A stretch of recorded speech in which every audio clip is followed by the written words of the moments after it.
Awesome. Can you hear me? Awesome. Cool. Vanakkam, namaste, sasriyakal, good evening, and namaskara. I'm Kavitha Gowda. I'm PM, GKEAI PM, and I've come all the way from Seattle to meet you all. I think, in other words, actually, I take every opportunity to jump to India because I'm originally Indian. So I'm so glad to be with you and attending the first KubeCon India. I've attended almost all the others. So happy to be here to meeting this awesome crowd. Today we are going to go talk about distributed workload AI workloads on using KubeRay on Kubernetes. How many people can understand all the statements here, all the words here? Everyone? Oh my God, you're an intelligent bunch, huh? I don't think so. I could understand it this morning. Okay, how many people know Ray? 1, 2, 3, 4, 5, 6, 7. Really? More. How many people know Ray? Okay, same number. Okay, good. Okay, then I'll introduce to you guys what Ray is and why it's used. KubeRay, who knows KubeRay? Brian, you cannot be the only one. 2, 3, okay. Cool. We'll then build the foundation. I think then I'll keep this session mostly on the introductory level to understand why this is used, how should it be used, and what you should be doing after leaving from here. So then let's concentrate on that. I already did my intro. That's one of my cool picture from, can you guess where? I like that. She's like, it's AI. No, sorry. It's, any other guess? Oh God, I'm disappointing you. It's Turkey, Istanbul, in Topkapi Palace. I thought the background of those tiles will give it away, but that's where it was. Cool. Let's jump right into it. So traditional ML models, how many of you worked and deployed ML models here? AI ML models, 1, 2, 3, 4, 5, 6. Okay, sounds good. For it, do you?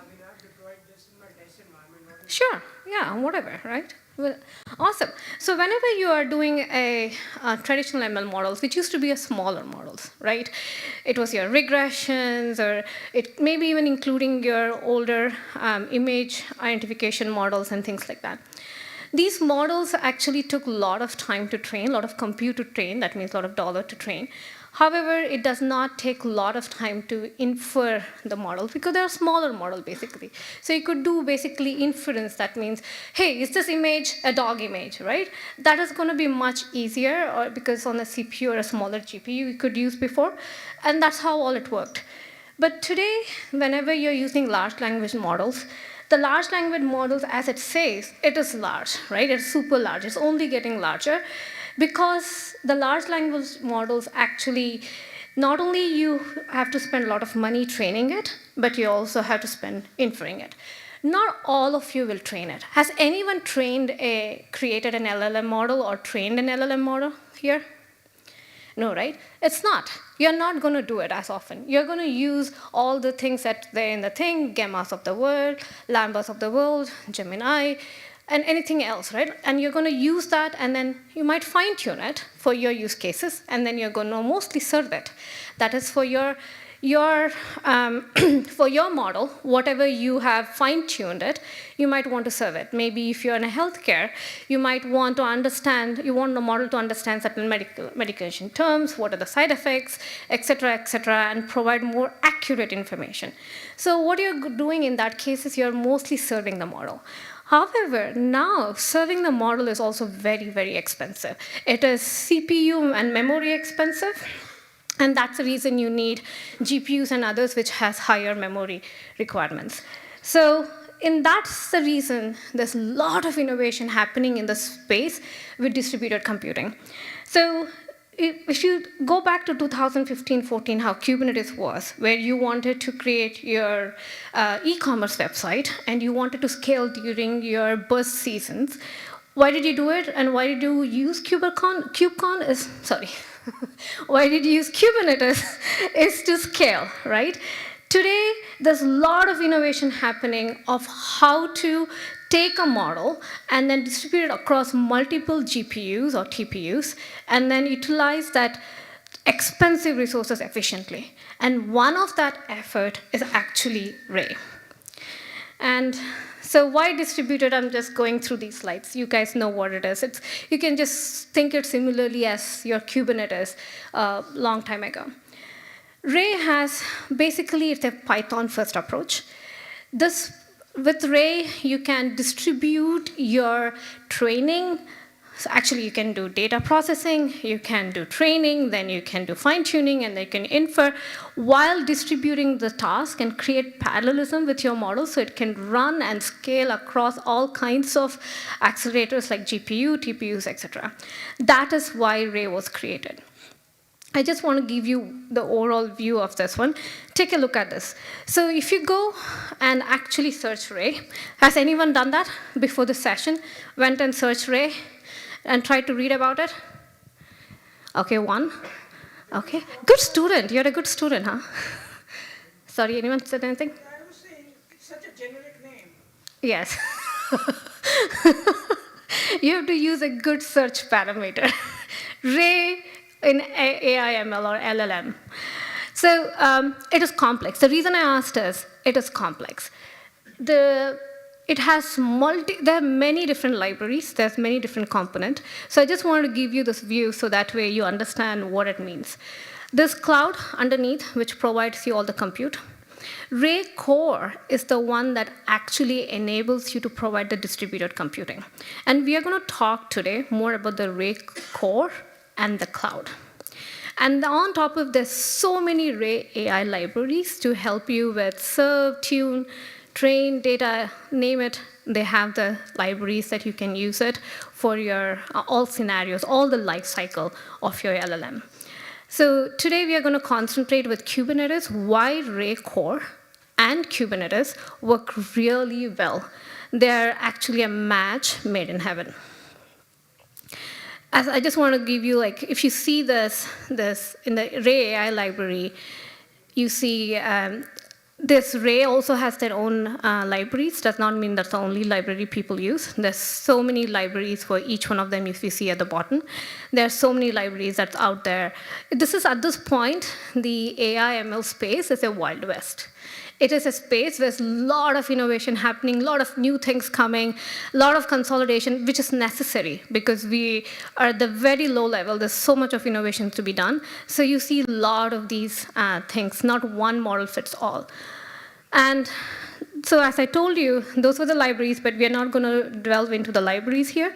Here we're going to see how the distributed framework of Ray can be implemented or used on Kubernetes for distributed ML models.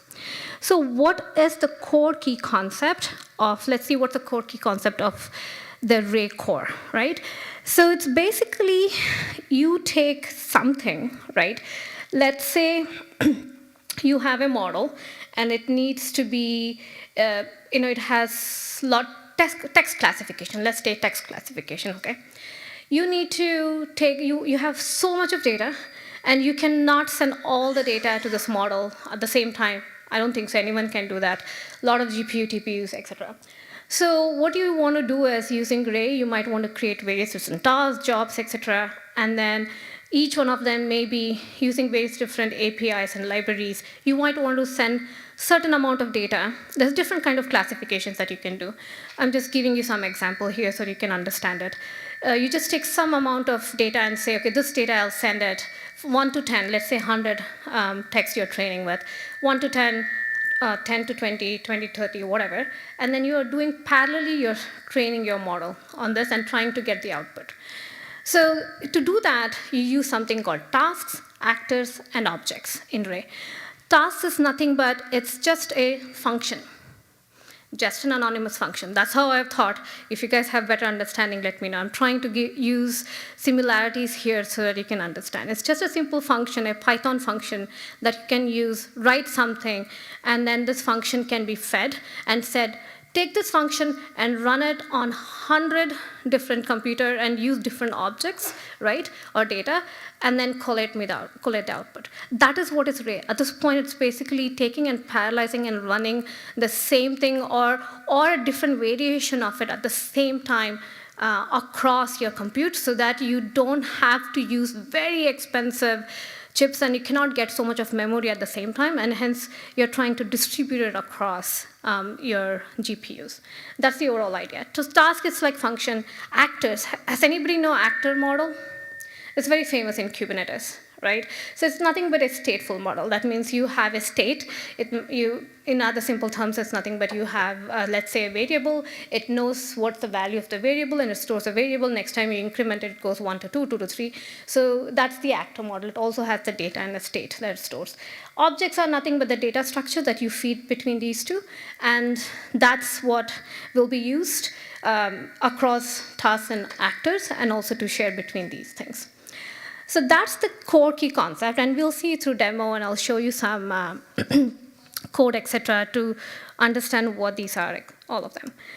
And here's coming back to how an AI/ML model, if you have to run an AI/ML ecosystem, is quite complex. It needs a lot of things today, and I just want to give you this overview so that you know where the Ray will fit at this point, right?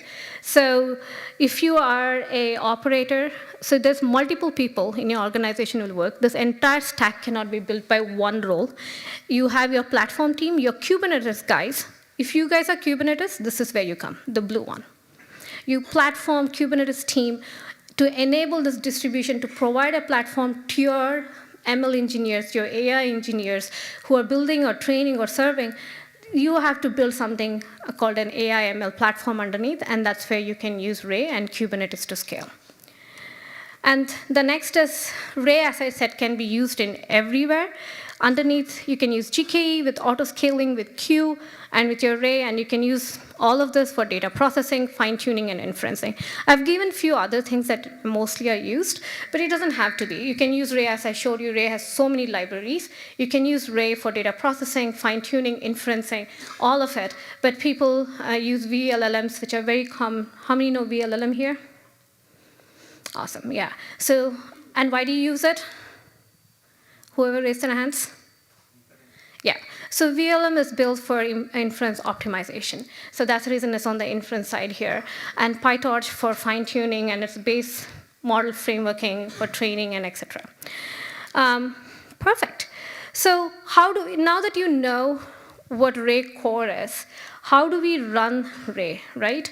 So this is where KubeRay comes into picture. KubeRay is an extension of Ray, and KubeRay provides you the Kubernetes CRDs to create the Ray objects and to run the Ray objects all the time. So that's what is KubeRay. And if you can see here, you have Ray core can be run in two ways. One you can see on the right. I don't have a, does the pointer work? Yeah, it does, okay.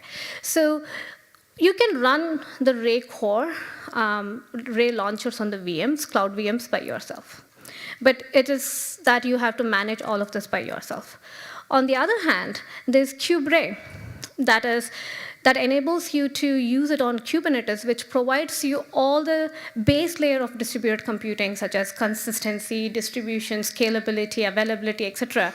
And you don't have to worry about those. So, and KubeRay allows you to use Kubernetes constructs to provide that scalability that you need for your ML platform with Ray. That's where the KubeRay comes into picture. And again, this is why Ray on Kubernetes. It's same thing. Why did we use Kubernetes? It's high availability infrastructure automation, multi-cloud, et cetera, et cetera. And this is kind of a diagram that kind of showing you how things work. You provide a scaling request through actors, tasks and actors, comes to KubeRay. KubeRay is an operator that understands, and then it creates and manages and maintains these resources.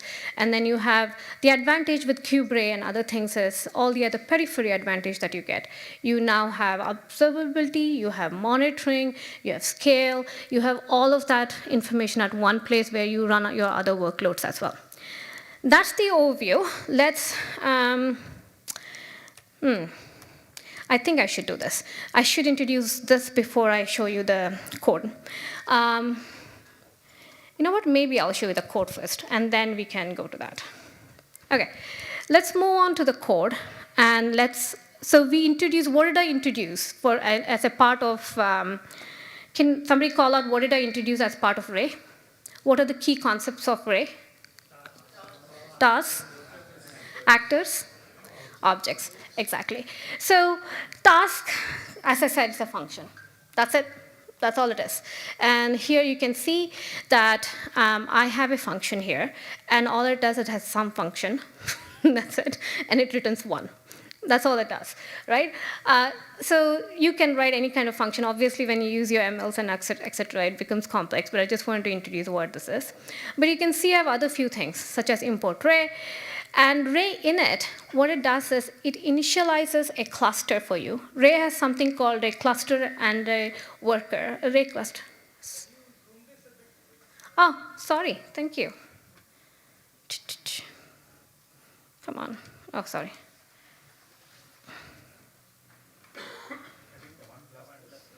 Yeah, I'm trying to use the keyboard. It's not working.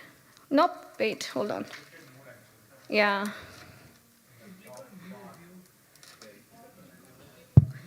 Wow. Is a view menu option on top? Let's see. Thank you for helping me. Yeah, it's from the left. Okay. Here? Thank you. Somebody help me. Fine.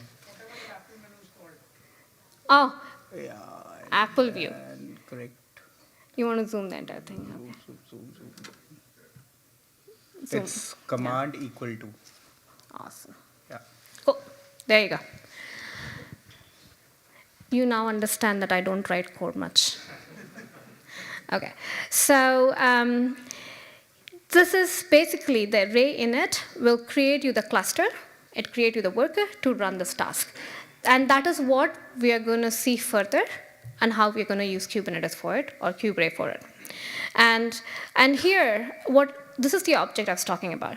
Instead of returning 1, what I'm trying to use, I'm using KubeRay's object. So this is the object. You create a task, you create an object, it's stored, and then you can use it as a KubeRay function as get.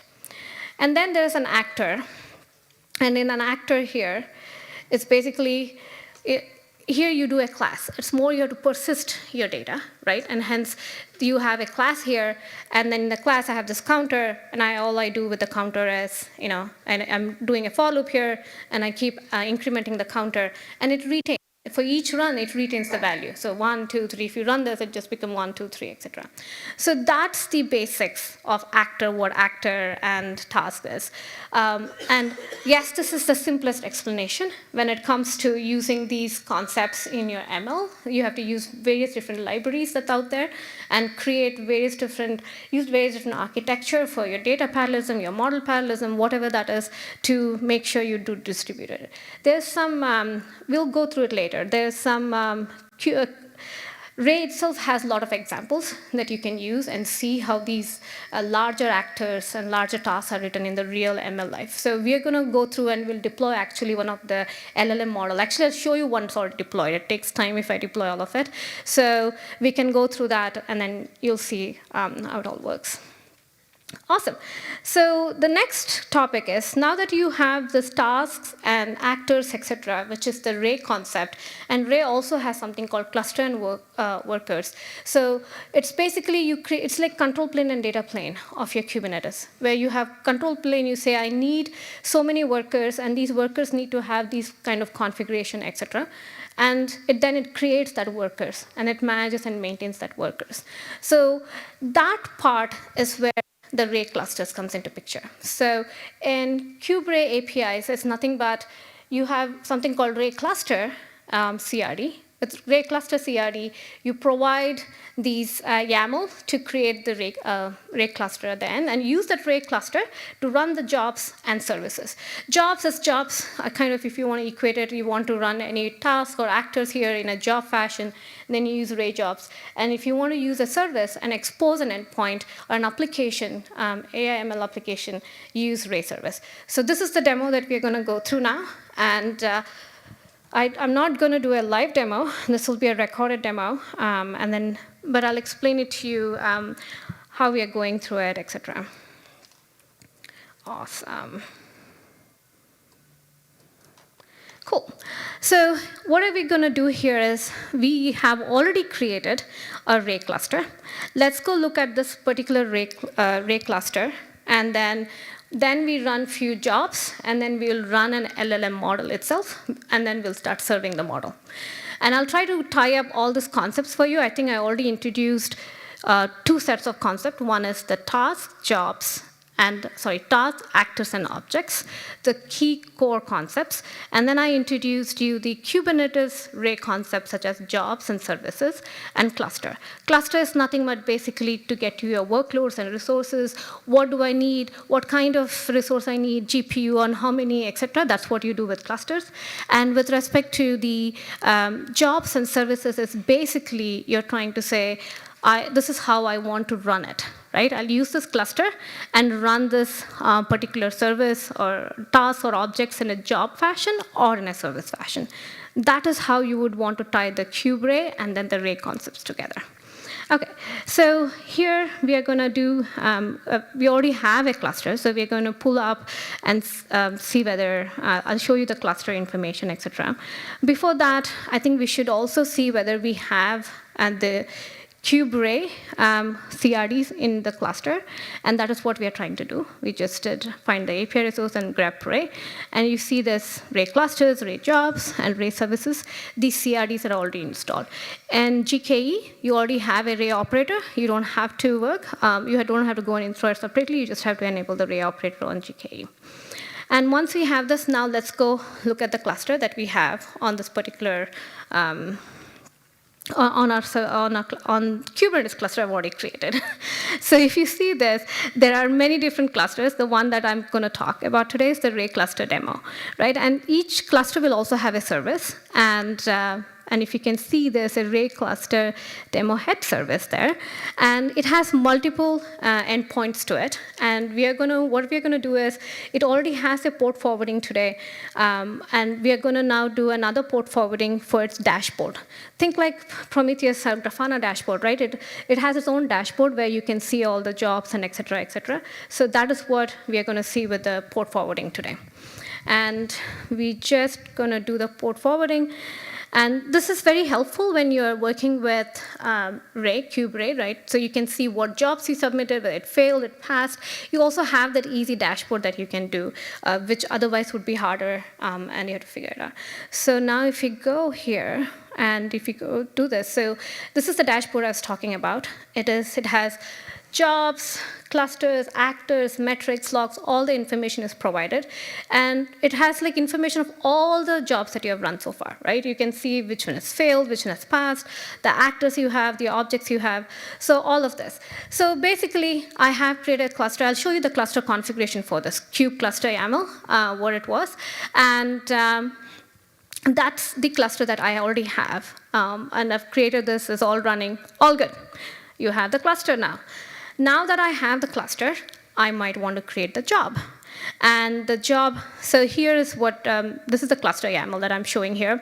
And as you can see, it has a master, and then the head, that's what we call it as, and then it has workers. And you can, for your workers, you can specify how many replicas of workers do you want, what kind of a GPU, TPU, what's the CPU, what's the memory that you want to do for your workers, all of that. This is basically compute, that just simple as compute, and go for it. And here's the job. And what I'm going to do now is I'm just running some Python code on my cluster. I'm selecting a cluster, and this is my Ray cluster demo. Remember that Ray jobs can only be run on the Ray clusters, right? And you have created it. I'm just saying that please use this Ray cluster demo. And all I'm doing is I'm just going and printing a Ray cluster resources. If you have a different job of running your inference models or your thing, you just provide that particular entry point to the job, and a job will initiate, we'll work through it, and then go for it. So you can see that the Ray job is working now, and that's the, perfect. And yeah, that's the job that's running. And if you go see the logs, you'll see that it, in the Python, I just said, go show all the cluster resources I've allocated. If you go back here, you can see that the memory, CPU, etc. This is a simple way of showing how do you run a job on a Ray cluster. Very simple mechanism. here. That's all it is. But jobs are okay, right? Jobs are similar to Kubernetes job if you look at it, right? It runs something on the Ray cluster, and then it's done with it. And if you really want to, as a best practice, you should not create a Ray cluster separately and job separately. You should actually create them as together, as I'm showing you here. This is the idea where when you submit a job, it wakes up, creates a cluster for you, it runs the job, and then deletes the job. This is very important so that you do not spend a lot of money on it. You don't have to manage the clusters later on and all of those things. You just do it when it is necessary, and it's called ephemeral. And we're going to talk a little bit of advantage and disadvantages of it at the end of this. Next is the Ray service.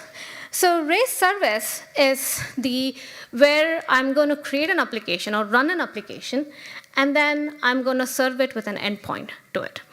And here you can see that we are using a model, the project that already Ray projects provide is nothing but LLM model, the Llama model. And for this Llama model, it has an application called model that we're going to serve, right? That's basically we're using it to serve it. And that's the working directory that you see up here. If you go, you can go and look at this particular Git. You can also use anything here. It doesn't have to be Git, right? It can be a file storage or whatever that you want. You can use that here. It doesn't have to be a zip at the end of the day. And here, once you provide a location, and here I provided this zip, that is, now in this zip I have Ray operator, I have a folder called config, samples, VLLM, and then something called a model. Model is my function. This is basically a function that I'm trying to ask to call, which is nothing but will load the model and will serve the model. That is how simple this is. That's it. So it's actually writing the code is harder. Definitely to serve a model and all of that. But to run it, to use your compute, and to get that scalability on Kubernetes, it's going to be easy. And here's where you provide and tell you how much resources you want, what kind of resources you want, how much GPU, and you can always use scaling, auto-scaling, and others on GK in other cloud where they provide this capability so that you can scale as you need overall. And now what we're going to do is we are going to take up, so here's the service, which has already been created for this one. And once we have this, what I'm going to do is we are going to create pour forward. So idea here is, I'm going to stop here for a minute.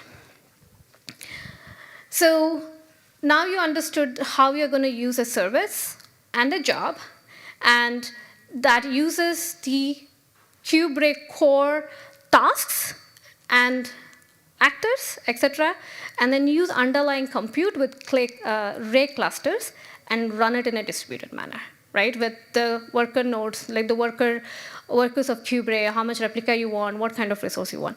That is basically the overall gist of this particular session, of how you take Ray, why you would use Ray, and how you use KubeRay, how you use Kubernetes, and align it all together.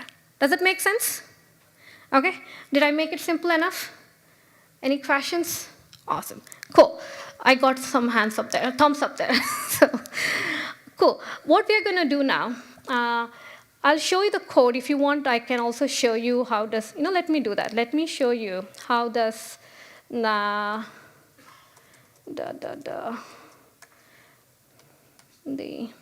that Ray, KubeRay. So if you go, maximize this, and so Ray operator, and I think it was config. So under config, it was, do you guys remember after that? Security? Samples, yeah, not security. Yes, good job, awesome. And then there is these two, right? This is the serve. This is the serve Python.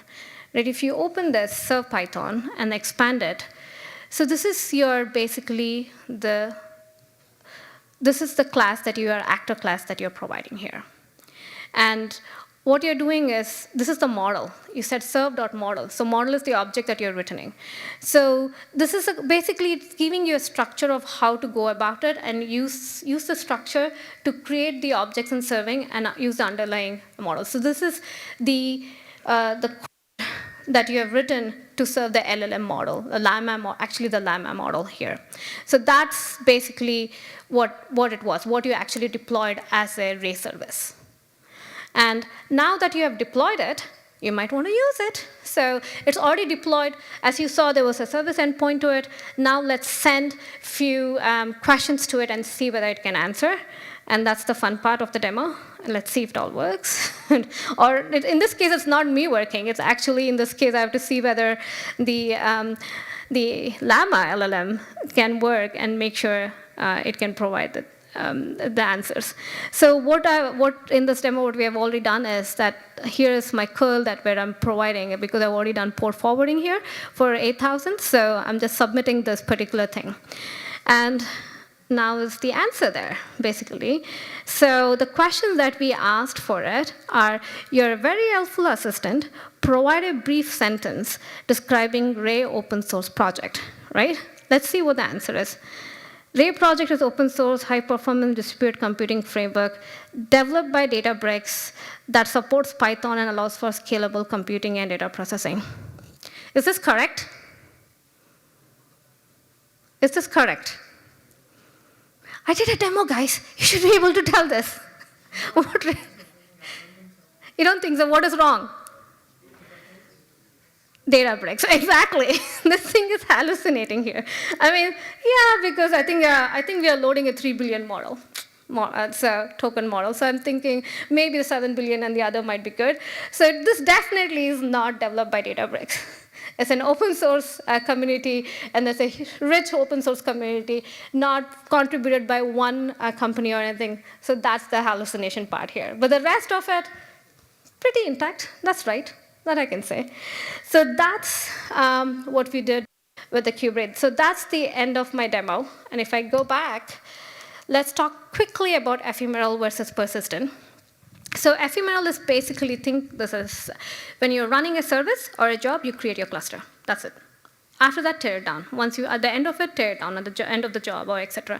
The reason is pros is reproducibility, and then no need to maintain and things like that. Cons are obviously you have latency, all of that.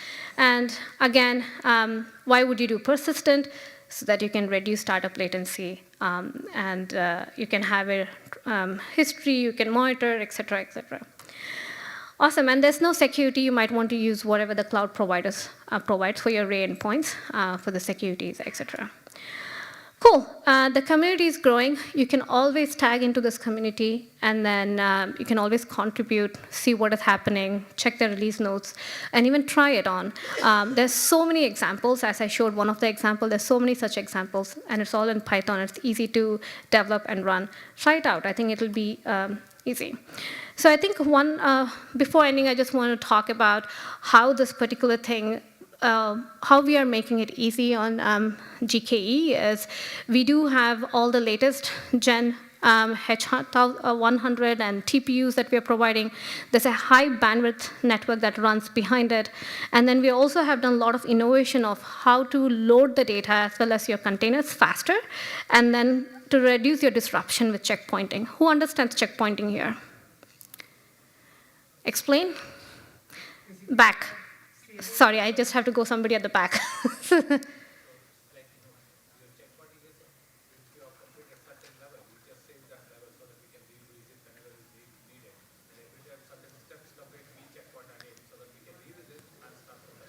And when do you use checkpointing? Training, inference, what? Yeah. Awesome. So checkpointing is a concept in ML, right? Where when you're training such large models, what happens if your compute went away? You have to redo everything. If you have to redo everything, how much cost you have done? And some of these models takes a lot of time to train. If you think about the billions of parameters, right? So it's quite expensive. That's when you do checkpointing. And that means you periodically save all your parameters. And then at least for some reason something fails, you can start back from there. Even that can be sometimes expensive, because even that from last checkpoint to the current checkpoint, if before taking a checkpoint failed, for example, storing the data, it was longer, et cetera, even that sometimes is very expensive in today's ecosystem because of the resource shortages and the resource prices. And you can see here, we kind of enabled a faster workload startup, right? So we are now able to obtain AI ML images, usually are very expensive, right? With secondary boot disk, what we enabled is you can now load your AI ML and use secondary boot disk so that your VMs have it available, instead of downloading it, which was taking a lot of time. To speed up those things, we have kind of enabled, I think it has enabled, one of our customer told us about 29x improvement in time. And I think we also benchmarked it around it. And we also are using something called Cloud Storage Fuse. So you can use your SSDs to cache these objects so that if you want to read repeat reads and for random I/O, so you don't have to go back to the object store, and that causes a lot of, that increases the time taken and adds latency, et cetera. These are some of the improvements that we are adding more and more into GKE with Ray. So using Ray and KubeRay, and some of these features will help you to train and infer faster and more efficiently and in more price performance manner. And here we have something called compute classes, which helps you to prioritize what compute you want. You can say fallback compute. You can say, hey, I want spot priorities. If I don't get it, then fall back to something else. Otherwise, fall back to something else. So you can provide all your information. This becomes very important when you're running a high compute workload.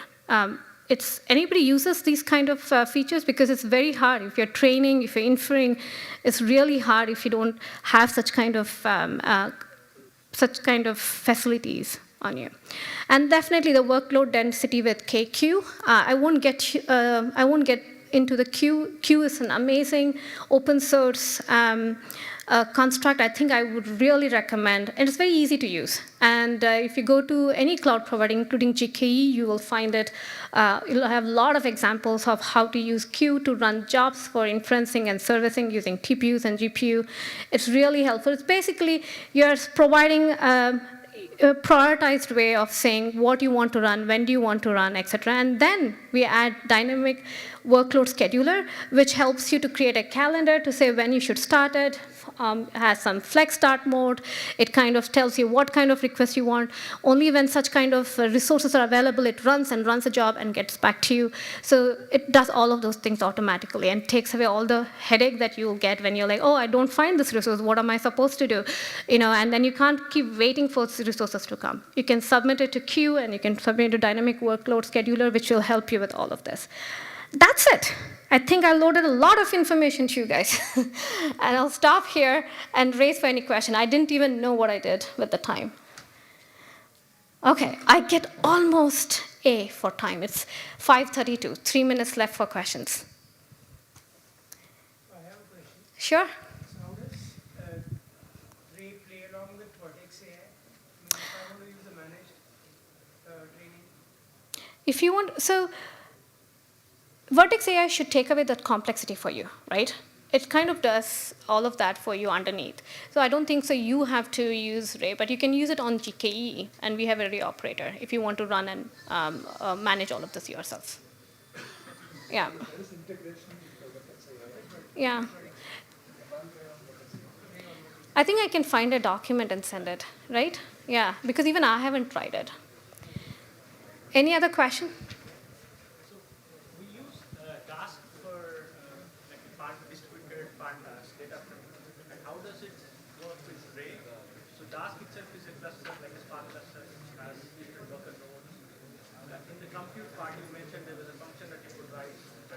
Yeah, it's basically you can use task, and the task can just be a function, right? And it just you import Ray and then put.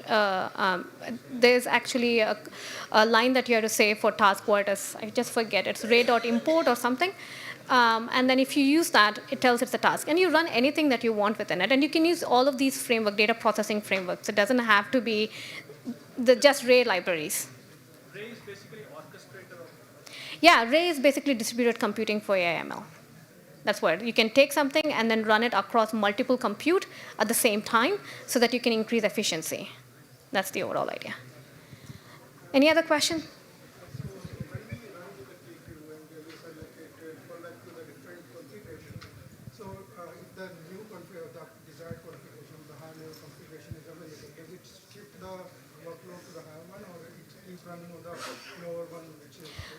Okay, I think the question is in the queue, it's if you already are running something, it started and you gave some kind of configuration, and then another higher level is available, they should change to a higher level.